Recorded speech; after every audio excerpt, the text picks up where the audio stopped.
Aladdin and the Lamp. Long ago, a man called Mustafa lived in China. He worked very hard while his son Aladdin played in the streets all day. Then Mustafa died. One day a stranger spoke to Aladdin. "I'm your uncle," said the man. "Mustafa was my brother." But this wasn't true. The stranger wasn't Aladdin's uncle. He was a bad magician. Aladdin took the stranger home. Mustafa never spoke about his brother. Aladdin and Aladdin's mother said to the stranger, "I traveled around for 40 years," said the magician. He told them about the adventure in the countries. "And tomorrow I am going to show you something wonderful, Aladdin," he said. The next day he took Aladdin a long way through the city. "Make a fire," said the magician. His voice was cold and hard, and Aladdin was afraid. The magician dropped something on the fire. A big flat stone appeared by the magician. "Move the stone," the magician ordered. There are steps under it.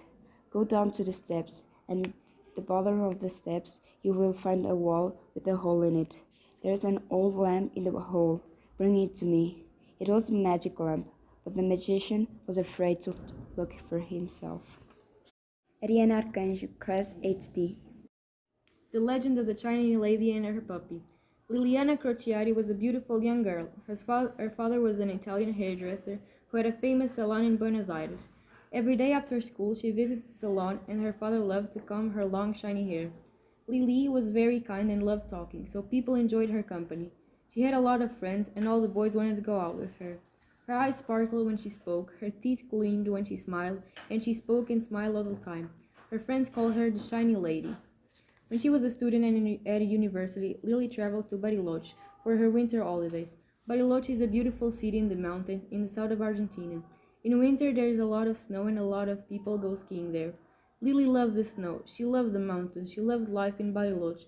And there was something else that she loved. Her Austrian skiing instructor, Tom. Tom spoke German and a little Spanish. Lily spoke Spanish and a little Italian, but they both spoke very good English. Soon they were friends. One day, Tom visited Lily at her hotel and invited her to have hot chocolate at one of the lovely cafes. They talked and talked. The next day, he gave her tulips from his garden. Lily loved the flowers, but she was sad. "Thank you, Tom, but please don't cut flowers again. Let them live in your garden," she said. Tom kissed her. For Lily, her holidays were too short. She soon had to go back to Buenos Aires. Tom promised to see her in Buenos Aires in spring. He also promised to take her to Innsbruck in Austria one day. I'm Francisca Correia from 8º D.